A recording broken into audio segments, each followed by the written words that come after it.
ወንድሞቹ ዮሳና ይሁዳ ያዕቆብ አይደሉምን እያሉ ተሰናከሉበት ይላል። ይህን ትናንት ተምረነዋል።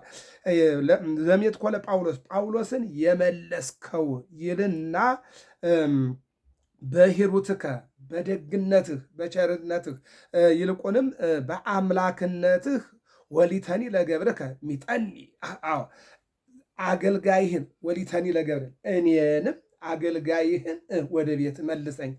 ወደ አምላክ ወደ ስጦታ ወደ ቸርነት መልሰኝ። ሚጠኒ ወሊተኒ ለገብርከ ሚጠኒ ሀቤከ እኔን አገልጋይህን ወደ አንተ መልሰኝ። እግዚአብሔር አምላክ ወደ እሱ እንዲመልሰን መልካም ፈቃዱ ይሆንልን። ይህ ነው እንግዲህ ሀቶ ይባላል። ትናንትና ዋዜማ ነው። ዋዜማው የማክሰኞ ዋዜማ ትናንት ሊቃውንቱ በጾመ ድጓው የተናገሩት ቃል እግዚአብሔር ይሄ ነው። እኔም እናንተም በእውነቱ ምንድን ነው የመጨረሻ ያለው? ወሊተኒ ለገብርከ ሚጠኒ እኔን አገልጋይህን ወደ አንተ መልሰኝ። ወደ አንተ መጣለሁ። ባለዜማው ዘማሪው ወደ አንተ ሰግዳለሁ። ወደ እግዚአብሔር እንድንሰግድ ወደ አንተ መጣለሁ። ወደ እግዚአብሔር እንድንመጣ አንተን እሰማለሁ። እሱን እንድንሰማ የአምላካችን የእግዚአብሔር መልካም ፈቃዱ ይሆንልን። ይቀጥልና ምን ይላል? ተወከፍ ጸሎተነ ውስተ ንውሃ ሰማይ። ጸሎታችን ከሰማይ ሆነህ ተቀበል። የራእይ 8 ላይ ምን ይላል? መልአኩ ይመጣና የሰዎችን ጸሎትና የካህኑን ማዕጠንት ይዞ ወደ እግዚአብሔር ይሄዳል። እግዚአብሔርም ከመልአኩ እጅ የሚመናንን ጸሎት መስዋዕት፣ የሊቃውንቱን አገልግሎትና የካህናቱን ማዕጠንት እግዚአብሔር ይቀበላል። ለዚህ ነው የዕጣነ ዘካርያስን መስዋዕተ አብኤልን የተቀበልክ አምላክ ተቀበለን። በሌላ መልኩ ለምሳሌ የሉቃስ ወንጌል ምዕራፍ 1 ላይ ስንመለከት እግዚአብሔር መልአክ ቅዱስ ገብርኤል መጥቶ ምንድን ያለው? ጸሎትህ ማዕጠንትህ ልመና ወደ እግዚአብሔር ቀርበዋል ነው አይደል? የሐዋርያት ሥራ ምዕራፍ 10 ቆርኔሌዎስን መልአኩ ምንድን ያለው? ጸሎትህ መስዋዕትህ ልመና ምንባህ ወደ እግዚአብሔር ቀርቧል። እንዲህ ነው በቃ አለቀ። ስለዚህ ጸሎታችንን እግዚአብሔር አምላክ እንዲቀበልን የእርሱ የአምላካችን መልካም ፈቃድ ይሆንልን። ምን አለ? ተወከፍ ጸሎተነ ውስተ ንውሃ ሰማይ ወስለተነ ከመ መዓዛ ሰናይ። ከመ መዓዛ ሰናይ መዓዛው እንዳማረ ስለታችን ጸሎታችን ተቀበለን። መዓዛ ሰናይ መዓዛው ያማረ እንደሆነው ሁሉ እንደዚያ ከመ መዓዛ ሰናይ መዓዛው እንደጣፈጠ መልካም እንደሆነ የእኛንም ጸሎትና ልመና ተቀበል አለ ቅዱስ ያሬድ። ይህ እንግዲህ ወንጌል ነው። ምንድን ነው የሚለው? መዝሙረኛው ልበ አምላክ ዳዊት ተወከፈኒ ጸሎቴ ከመ ዕጣን በቅድሜከ። ጸሎቴን መዝሙር 149 ላይ የምናገኘው ቃል ነው። ጸሎቴን እንደ ዕጣን አድርገህ ተቀበል፣ ጸሎቴን እንደ ዕጣን አድርገህ ተቀበል ይላል። እግዚአብሔር አምላክ ጸሎታችን እንዲቀበልን መልካም ፈቃዱ ይሆንልን። እንግዲህ ጾመ ድጓው በነገራችን ላይ ጾመ ድጓ ብንል ዚቅ ብንል ምዕራፍ ብንል ዝማሬ ብንል መዋሴት ብንል ሁሉም የተቀዱት ከምን ላይ ነው? ከመጽሐፍ ቅዱስ ላይ ነው። አሁን እኛ ምንድነው ዘያሲ ተወካፊ የሚሰጥ የሚቀበል እንላለን። ይሄ ትምህርተ ቧት ላይ ዘያሲ ተወካፊ የሚሰጥ የሚቀበል ማን ነው? እግዚአብሔር። ብሉይ ኪዳን፣ አዲስ ኪዳን፣ ሊቃውንት መነኮሳት እነዚህ ሁሉ የመጽሐፍ ቅዱስ ነው። ከታላቁ መጽሐፍ ቅዱስ የተቀዱ ናቸው። እነዚህ ሁሉም ማለት ምኑ ድጓውም፣ ጾመ ድጓውም፣ ዝማሬውም፣ መዋሴቱም እነዚህ ሁሉ ከብሉይ ኪዳንና ከአዲስ ኪዳን ከሊቃውንት ከመነኮሳት ከነዚህ ከአራቱ አይኖች የተገኙ ብርሃኖች ናቸው የሚለውን እንደሚተረጉሙ ማለት ነው። እና ይቀጥልና ይህን በሰላም ሲዘጋው ምን ይላል? ሰላም ነው የሚያስፈልገና እግዚአብሔር አምላክ ሰላሙን ለሁላችን ያድር። ይቤ እግዚአብሔር አነ ውእቱ ወሀቤ ሰላም ዘበአማን፣ እውነተኛውን ሰላም የምሰጥ እኔ ነኝ አለ እግዚአብሔር። አንድም እግዚአብሔር እንዲህ አለ፣ አማናዊ ሰላም እውነተኛ ሰላም የምሰጥ እኔ ነኝ ያለ እውነት ነው። እኛም ሰላም ለማምጣት ብዙ ብለናል እኮ ምህላ አድርሰናል፣ ጸሎት አድርሰናል፣ ሱባኤ ይዘናል፣ እግዚኦ ብለናል፣ ወንጌል አስተምረናል፣ መዝሙር አቅርበናል፣ ቅዳሴ ያስቀድሰናል። ሰላም እንዲመጣ ያላደረግነው ነገር የለም። አማናዊ እውነተኛው ሰላም ያለ ግን ከእግዚአብሔር ዘንድ ነውና እግዚአብሔር አምላክ እውነተኛውን ሰላም እንዲሰጠን መልካም ፈቃድ ይሁንልን። ይህን ያለው ቅዱስ ያሬድ ምን አለ?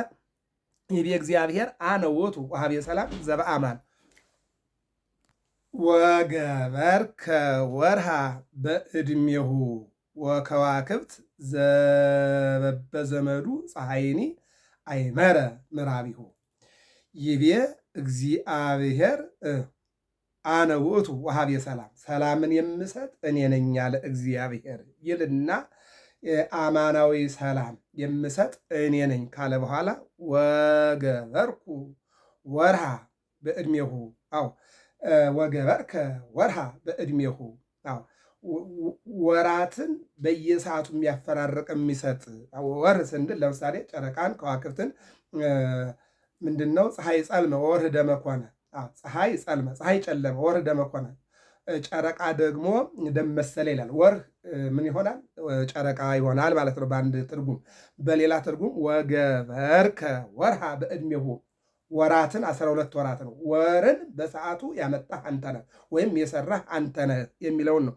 ወገበርከ ወርሃ በዕድሜሁ፣ በሰዓቱ ወይም ለምሳሌ አሁን ያለንበት የካቲት ወር ይባላል። ይህንን በሰዓቱ ጥርን አሳልፈ የካቲትን አሳልፈ መጋቢት፣ ሚያዝያ፣ አሁን ሚያዝያ ነው እንግዲህ 4 ዘንድሮ ትንሣኤ የሚሆነው። ይህንን አንተ ሰራህ። አሁን አብይ ጾም አሁን ወደ የካቲት ወርዷል ማለት ነው። ያደረግከው አንተ ነህ የሚለውን ነው የሚተረጉመው። ዘበሰማይ ፀሐይኒ አይመረ ምዕራቢሁ፣ እንደገና ደግሞ በሰማይ ጨረቃን የፈጠርክ አንተ ነህ፣ የዘረጋህ አንተ ነህ። ፀሐይኒ አይመረ ምዕራቢሁ፣ ፀሐይም መግቢያውን አወቀ፣ ጨረቃም ሰዓቱን ጠበቀ ይላል። በሁለት ይተረጓል።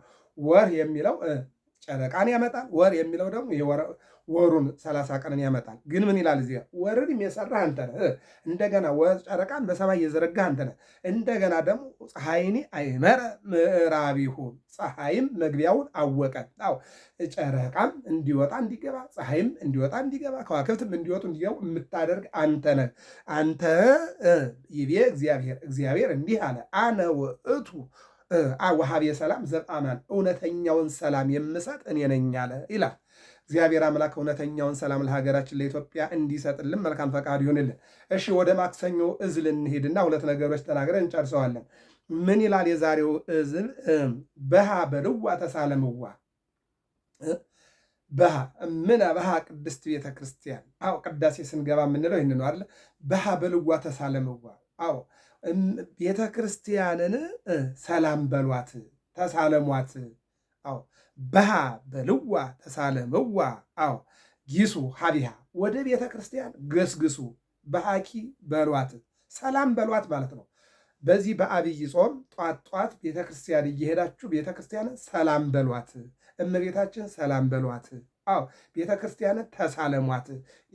በሃ በልዋ ተሳለምዋ። አዎ ጾመ ድጓ ይቆማል፣ ቅዳሴ ይቀደሳል፣ ምህላ ይደርሳል፣ ወንጌል ይሰበካል፣ ዝማሬ ይዘመራል። ጠዋት ተነስታችሁ ቤተ ክርስቲያንን በሃ በልዋ ተሳለምዋ፣ ተሳልማችሁ በሃቂ ቅድስት ቤተ ክርስቲያን ብላችሁ ወደ ስራችሁ ሂዱ። በዚህ በአብይ ጾም የስራ መጀመሪያችሁ ቤተ ክርስቲያን መሄድ ይሁን። ቤተ ክርስቲያን ሄዳችሁ ተሳልማችሁ ሂዱ የሚለውን ይተረጉማል ማለት ነው። ይቀጥልና ይትርሐቁ እምኔሃ እስመ ዋካይእቲ ወበዓል፣ ከቤተ ክርስቲያን አትራቁ አለ። ከማን? ከቤተ ክርስቲያን አትርሐቁ። እስመ ዋካይእቲ ወበዓል፣ ይቺ ለሰው ልጆች ብርሃን ናትና። ማን? ቤተ ክርስቲያን። አዎ ሸክምን የምታቀል፣ በረከትን የምታሰጥ፣ ቅዱሳንን የምታስተዋወቅ፣ እመቤታችንን የምታሳይ፣ የክርስቶስ ሥጋና ደም የምታካፍል ቤተ ክርስቲያን ዋካይእቲ ወብርሃን፣ እውነተኛ ብርሃን ናትና ይትርሐቁ እምኔሃ፣ ከቤተ ክርስቲያን አትራቁ። አሁን አብይ ጾም ብቻ አይደለም፣ ሁልጊዜም አትራቁ ነው። ነገር ግን አሁን አብይ ጾም ታላቁ ጾም ጌታ የጾመው ጾም የሱባኤ ጊዜ ስለሆነ በሱባኤ ጊዜ ከቤተ ክርስቲያን አትራቁ ለማለት ተፈልጎ ነው እንጂ ሁልጊዜም ዓመት እስከ ዓመት ክርስቲያን ከቤተ ክርስቲያን መራቅ የለበትም። በተለይ ደግሞ በአብይ ጾም ግን ጧት እየሄዳችሁ ኪዳን 6 ሰዓት እየሄዳችሁ ቅዳሴ፣ ማታ ላይ ጉባኤ ሰው ማስቀደስ ባይችል ጧት ላይ ግን ወደ ቤተ ክርስቲያን ሄዶ ሰላም ለኪ ቅድስት ቤተ ክርስቲያን ብሎ ተሳልሞ መሄድ እንዳለበት። ይትርሐቁ እምኔሃ፣ ከእሷ አትራቁ። እስመ ዋካይእቲ ወብርሃን፣ አዎ ሁልጊዜ አዎ የብርሃን ናትና፣ እስመ ዋካ የበራች ብርሃን ናትና፣ ለዓለም የበራች በምስራቁ በምዕራቡ በሰሜኑ በደቡቡ ያለች ቤተክርስቲያን ዘነቢያት የነቢያት ቤተክርስቲያን ሐዋርያት የሐዋርያት የሰማዕታት የጻድቃን የሊቃውንት የምዕመናን ናትና እናት ናትና ከቤተክርስቲያን አትራቁ ይልና እምነ ፀሐይ ምንድን ነው? እስመ ዋካይእቲ ወብርሃን ትበርህ እምነ ፀሐይ ይእቲ፣ አዎ ትትሊዓል እምአድባር፣ እሷ ከተራራ ትበልጣለች። መሰረታቲሃ ውስተ አድባር ቅዱሳን ያበድሮን እግዚአብሔር። የተራሮች የተቀደሱ ማለት ሐናና ኢያቄም የእመቤታችንን ወላጆች ቅዱሳን ተራራ ብሏቸዋል።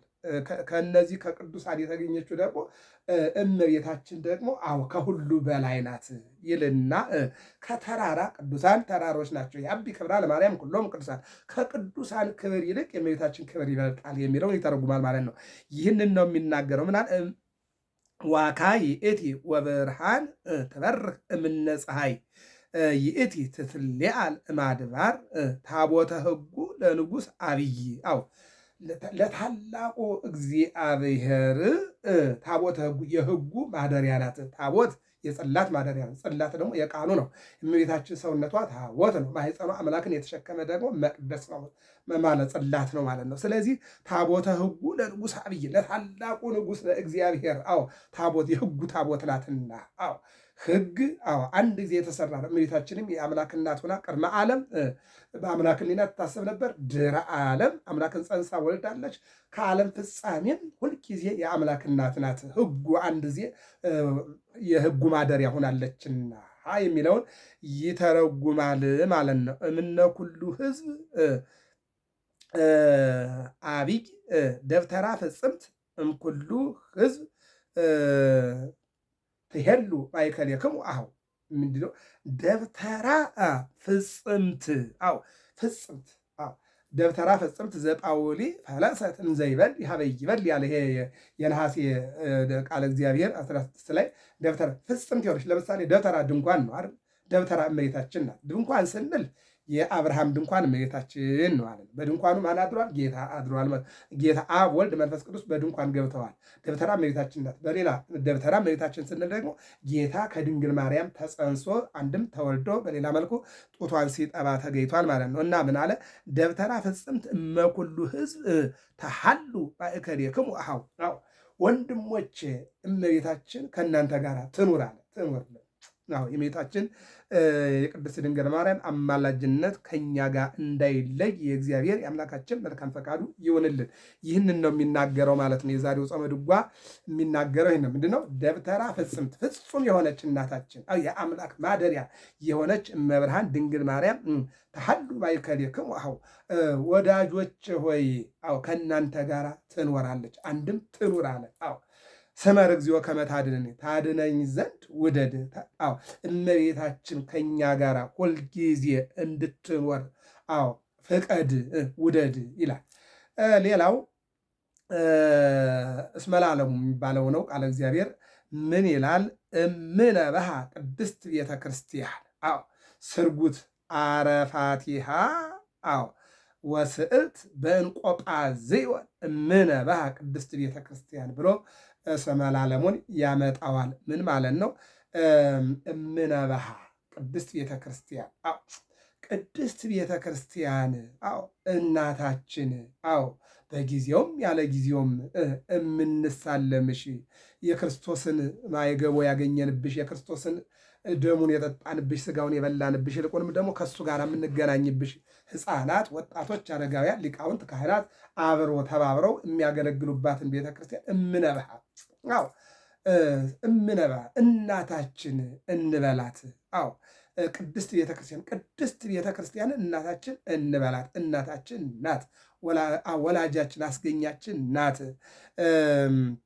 ምንድን ነው ቅድስት ቤተክርስቲያን? ስርጉት አረፋቲሃ በተለያዩ እንቁ የተሸለመች እናታችን ቤተክርስቲያንን በሃ ምን እንበላት? ቅድስት ቤተክርስቲያን እናታችን እንበላት። ቤተክርስቲያንን እናታችን እንበላት። መጋቢያችን ሰብሳቢ ከመዶርሆ እንተ ታስተጋብ ጎሪሃ ታይተከፍያ ዶሮ ጫጩቶቿን በክንፏ ሰብስባ ከነጣቂ አውሬ ከረሃብ ከጽም እንደምትጠብቅ ምዕመናንን ሰብስባ ሊቃውንትን ሰብስባ የምትይዝ ቤተክርስቲያንን እናታችን እንበላት የሚለውን ነው የሚናገረው ማለት ነው። ይቀጥልና አቡኑን ተናግረን እንጨርሳለን። ሀነ ጽዋ ወሳረርዋ ለቤተ ክርስቲያን ሀነ ጽዋ ለቤተ ክርስቲያን ወሳረርዋ በመንፈስ ቅዱስ ይላል። ይሄ ቃለ እግዚአብሔር እንግዲህ ቤተ ክርስቲያን በተሰራችበት ቀን በታነጸችበት ቀን ሁሉ የሚባል ቃለ እግዚአብሔር ነው እና ይህንን ይላል የቤተ ክርስቲያን ቀን ስለሆነ። አዎ አጠቃላይ ቃለ እግዚአብሔሩ የምናየው ስለ ቤተ ክርስቲያን ነው የሚናገረውና ምን ይላል? ሐነጽዋ ለቤተ ክርስቲያን ቤተ ክርስቲያንን ሰሯት።